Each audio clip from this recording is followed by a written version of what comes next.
ใจประสงค์สร้างกลางดงกะว่าทงใจประสงค์ขี่ข้านกลางบ้านกะว่าดงคันมันใจประสงค์แล้วเมืองแก้วกระดันหอดใจประสงค์ยอดแก้วในธรรมกะคนหาใจบ่โสดาด้วยเว้าแม่นกะว่าผิดใจบ่โสดานำเว้าดีกะปานหายใจบ่ใสต่อแก้วแง่งเงากะบ่ซองใจบ่ใสต่อของตีได้กะบ่ดังความตายนี้แขนคอถูกบาดย่างตื่นขึ้นยามมื้อเช้าเห็นหน้าจังว่ายังสุขสำบายพี่น้องในเสาร์วันเสาร์ที่20ธันวาคม2568ครับมื้อนี้แต่งตัวรอสิไปดูแลพิธีการให้กับครูบ่าวสาวอยู่สวนอาหารอกุ้งเผาอุดรธานีครับแต่มื้อนี้ก็นำเรื่องของหัวใจมาฝากพี่ตอนน้องซะก่อนหัวใจถือว่าเป็นแกนกลางของชีวิตคันหัวใจบ่เฮ็ดงานชีวิตก็จบเท่านั้นแหละเนาะครับพี่น้องซึ่งคำว่าหัวใจนี่ครับความหมายโดยตรงก็คือนี่แหละครับอวัยวะส่วนหนึ่งในร่างกายอีกนัยยะหนึ่งครับคนโบราณเปรียบเทียบในการย่อหลักธรรมคำสอนที่ยาวๆให้สั้นลงเอิ้นว่าหัวใจ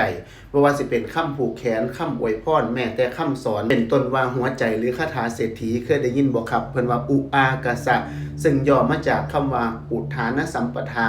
ขยันหาอารักขสัมปทารักษาดีกัลยาณมิตรตามีกัลยาณมิตรสมะชีวิตาใช้ชีวิตอย่างสมดุลหรือว่าพ่อเพียงนี่แหละครับอุอากาสะก็คือการขยันหารักษาดีมีกัลยาณมิตรใช้ชีวิตอย่างพอเพียงรวมไปถึงคาถาที่เคยได้ยินว่าอิสวาสุอิสวาสุนี่ก็ย่อมาจากคุณของพระรัตนตรัยอิก็ย่อมาจากอิติปิโสภควาคุณของพระพุทธสวาก็คือสวากขาโตคุณของพระธรรม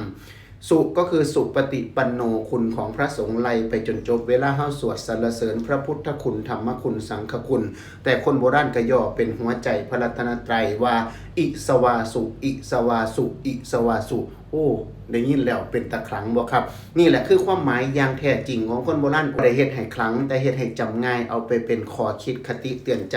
รวมไปถึงหัวใจพระไตรปิฎกเคยได้ยินบ่ครับคนโบราณเอามาเป็นคำผูกแขนก็มีนั่นก็คืออาปามัจจุปะทีมะสังอังคุสังวิทาปุกยปะอาปามัจจุปะนี่เป็นหัวใจของพระวินัยปิฎกทีมะสังอังคุเป็นหัวใจของพระสุตันตปิฎกหรือพระสูตรสังวิทาปุกยปะเป็นหัวใจของพระอภิธรรมซึ่งขั้นเป็นชื่อเต็มเพิ่นก็ย่อมาจากอาปามัจจุปะก็คืออาทิกัมมะปาจิตตีมหาวัคจุลวัคแล้วก็ปริวารส่วนทีมะสังอังคุเพิ่นก็ย่อมาจากทีฆนิกายมัชฌิมนิกายอังคุตตรนิกายสังยุตตนิกายแล้วก็พุทธกนิกายส่วนสังวิทาปุกยปะเพิ่นก็ย่อมาจากพระสังคีนีพระวิทังธาตุคถาปุคละปัญญัติคถาวัตถุยมกะปัฏฐานก็ว่ากันไป